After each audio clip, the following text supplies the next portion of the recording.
vamos a mais uma aula de geometria espacial. Nessa aula a gente vai falar do prisma, seus elementos, determinação de áreas e volumes. Para começar, vamos entender um pouco o que é um prisma, né? Então, considere um polígono de base qualquer, por exemplo, aqui eu intitulei ABCDE, né? Esse polígono estranho aqui, né? E aí a gente vai fazer o seguinte, a partir desse polígono, a gente vai perceber que esse polígono está num plano beta aqui, né? A gente vai fazer uma projeção desse polígono segundo uma direção para um plano paralelo alfa. Então, veja, a gente subiu segundo essa linha aqui, ó.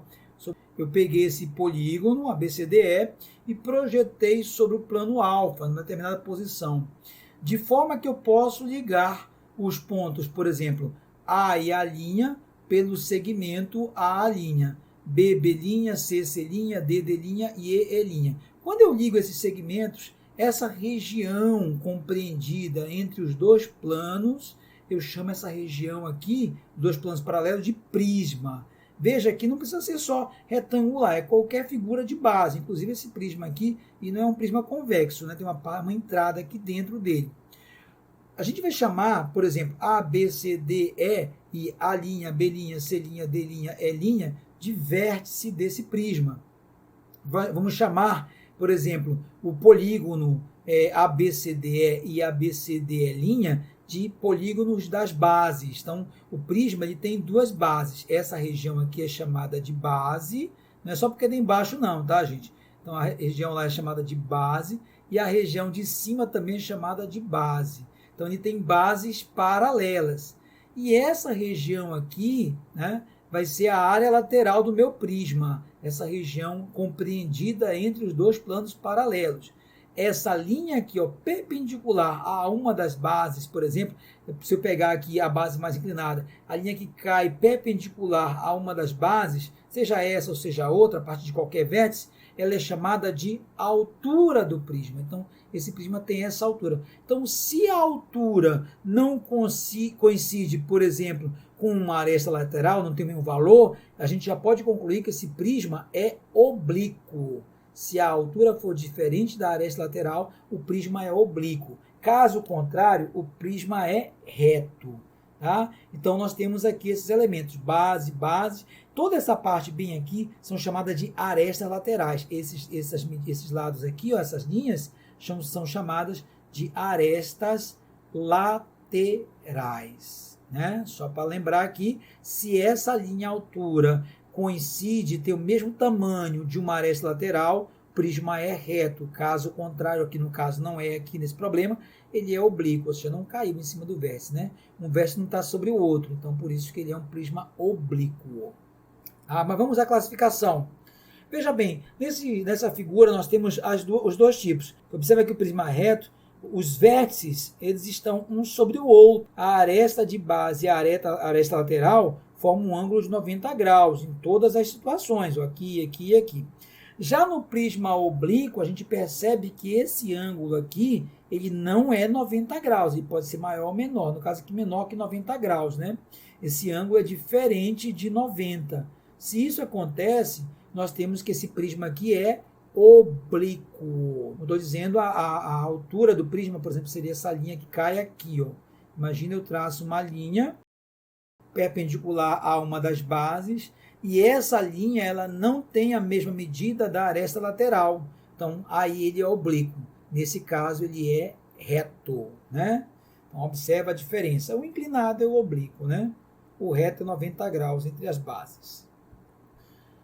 Bom, a gente tem uma outra coisa também no prisma que a gente pode planificar. Por exemplo, eu estou planificando aqui um prisma reto. Então, olha só o que acontece quando eu planifico um prisma reto. Veja, né, a superfície lateral, as bases e a área lateral. Esse é um tipo de planificação. O outro tipo de planificação pode ser dado, vou já mostrar aqui, ó. Essa é outra planificação do prisma reto. Tá? Voltando lá nele. E essa aqui é a planificação do prisma oblíquo. Veja, quando eu planifico o prisma oblíquo, eu terei, né, as figuras das bases aqui, ó, e veja que as figuras laterais que formam a área lateral, não são retângulos, são paralelogramos, diferente do prisma reto. Olha, no prisma reto, as figuras que determinam a área lateral são retângulos. Então, todos esses aqui são retângulos. É uma característica do prisma reto. Já no prisma oblíquo, são paralelogramos, todos eles. Então, quando eu fecho essa figura, eu tenho esta figura aqui. Então, isso aqui é planificado. Uma outra maneira, como eu falei, de planificar é fazer isso aqui, ó. Abrir o prisma e a área lateral manter-se aqui. Observa que eu tenho 6 lados na base e eu tenho 6 retângulos do mesmo tipo. Tá? No oblíquo não dá para dizer isso, né? Tenho 2 pentágonos, eu tenho 5 paralelogramos, que depende, claro, do lado. Esse pentágono aqui não é um pentágono regular. Esse que é o detalhe também, né? Bem, vamos aqui à área lateral. Como que faz a área lateral de um prisma? Olha, a área lateral e a área total, né? O que é a área total, né? O que é a área lateral? Vamos chamar de área lateral, quando a gente pega esse prisma, por exemplo, ele estaria aqui, né? Vamos só fazer um desenho dele aqui, ó. Esse prisma seria isso. A área lateral compreende as 6 figuras que determinam, né, os 6 lados do prisma, né? Então, essa aqui é a chamada área lateral, vou chamar de AL, né? E essas estruturas aqui são chamadas de AB, que é a área da base. Então, podemos escrever que a área total de um prisma é simplesmente 2 vezes a área da base mais a área lateral. Mas que é a área lateral? A área lateral depende do número de lados da base, né? Então, a área lateral depende do número de lados da base, né, vezes a altura. Só para lembrar que a área da base era a área do polígono. Do polígono de base. Enquanto que a área lateral ela é n vezes o lado do polígono, n vezes o lado do polígono de base do polígono, vezes a altura. Lembrando que a altura é essa medida aqui, ó. Chama de H, né? A altura H. Então, essa estrutura me permite calcular a área total de um prisma, ou seja, somando essas 2 áreas mais essas áreas aqui. Claro que essas áreas da área lateral depende da quantidade de arestas da base, tá ok?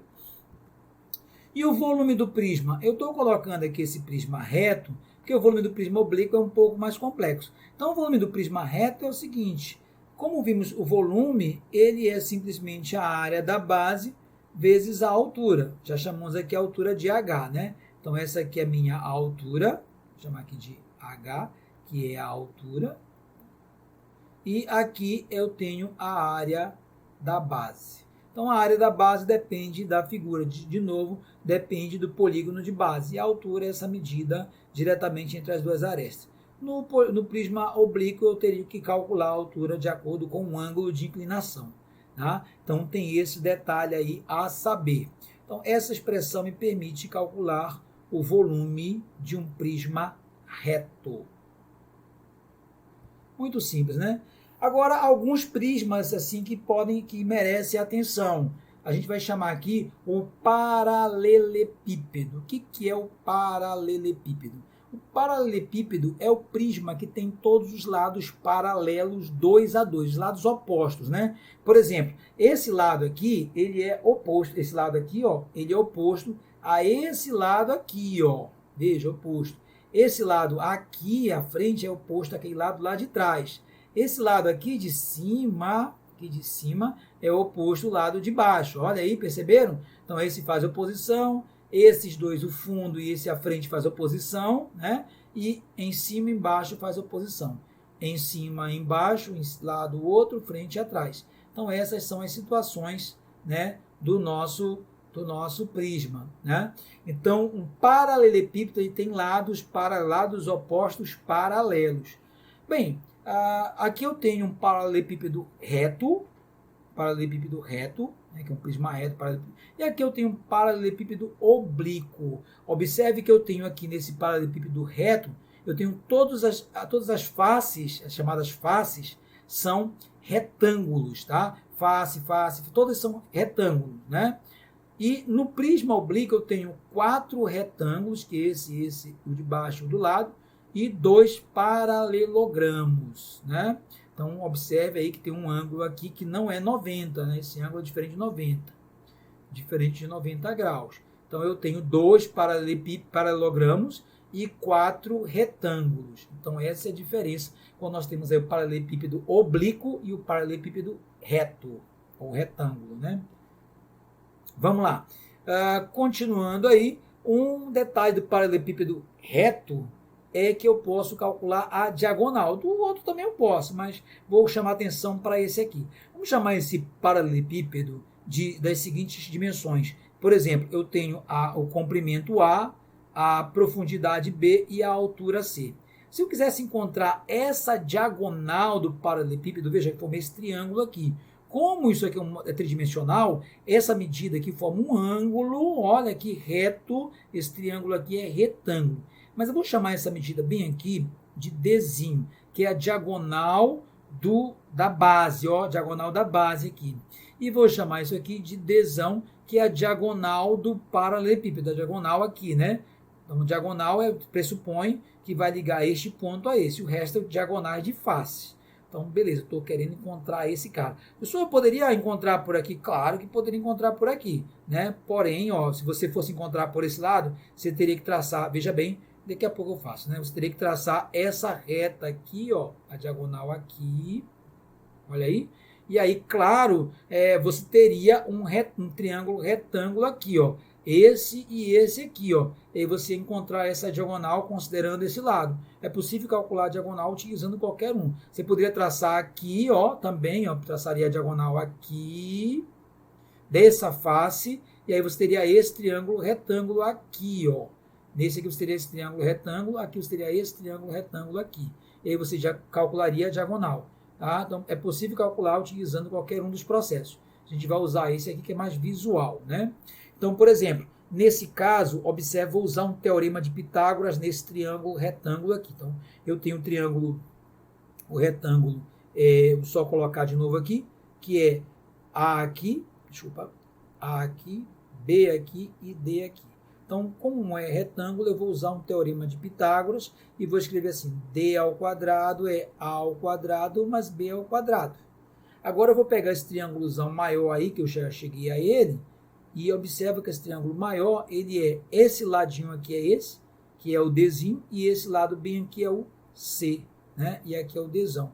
De novo, você usar o teorema de Pitágoras, eu terei simplesmente que Dzão ao quadrado é Dzinho ao quadrado mais C ao quadrado. Ora, quem é o Dzinho ao quadrado? É esse cara bem aqui. Então, eu vou aplicar isso bem aqui. Então, a diagonal ao quadrado é A ao quadrado mais B ao quadrado, substituindo, mais C ao quadrado. Então, portanto, se eu quiser calcular a diagonal de um paralelepípedo, é só fazer A ao quadrado mais B ao quadrado mais C ao quadrado e tirar a raiz quadrada. Pronto. Encontramos a diagonal do nosso paralelepípedo. Muito simples. Eu posso aplicar também isso ao cubo. O cubo é um outro tipo específico de prisma. A diferença é que o cubo, eu tenho todas as arestas, isso aqui são arestas, né? As arestas do mesmo valor. Então, por exemplo, aqui é A, aqui é A e aqui é A. Então, se eu quero encontrar, por exemplo, a área lateral de um cubo, eu tenho 1, 2, 3, 4, 5, 6. Eu tenho 6 quadrados de lado A. As faces do cubo são todas quadradas, veja, que é A por A. Então, eu podia colocar assim, que a área total de um cubo é 6 vezes a área de um quadrado. Ou seja, se for a aresta A, eu posso dizer que a área total é 6A ao quadrado, onde A é a aresta. Né? A gente não chama de lado, veja, é figura espacial, a gente chama de aresta. Tudo bem? E aí, claro, aqui essa pontinha a gente chama de vértice, né? Isso aqui é aresta, isso aqui é vértice. E essa estrutura aqui, que forma os quadrados, são as faces. Bom, isso aqui é a área total. A área lateral, claro, é 4 vezes. Mas se eu quero o volume de um cubo, por exemplo, eu vou ter o volume do cubo. Você fala, ó, o volume do cubo é só pegar a área da base, que é um quadrado, a ao quadrado, vezes a altura. Só que a altura está aqui, é a própria aresta. Então eu tenho que o volume do cubo é a ao cubo. Pronto, encontramos o volume do cubo. Uma coisa importante no cubo é a sua diagonal. A mesma coisa eu posso dizer, né? Que é a, e aqui eu vou chamar de Dzinho e aqui de Dzão. Se a gente parar para pensar, no primeiro triângulozinho aqui, ó, é um triângulo retângulo, só que agora é A e A, né? E aqui é Dzinho. Mesma coisa, usando o teorema de Pitágoras, eu vou chegar à conclusão que o Dzinho é A ao quadrado mais A ao quadrado. Dzinho é 2A ao quadrado. Que bacana, né? Agora, porque eu somei, né, os dois A aqui.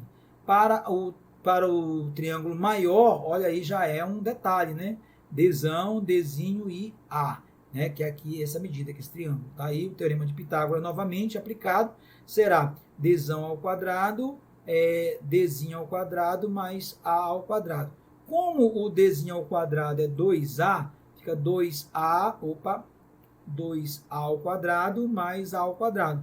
2A ao quadrado mais A ao quadrado é 3A ao quadrado. Agora o que acontece? Eu vou pegar e vou tirar a raiz quadrada dos dois lados. Por exemplo, tirar a raiz quadrada aqui e aqui, claro. É a mesma coisa que lá. Então, quem é a raiz quadrada de D ao quadrado? Você fala, é D. Beleza, D. E aqui quem é a raiz quadrada de 3A ao quadrado? O A é A mesmo e raiz de 3. Pronto. Essa é a diagonal de um cubo. Então, com isso, a gente encerra essa parte de prisma. Até a próxima.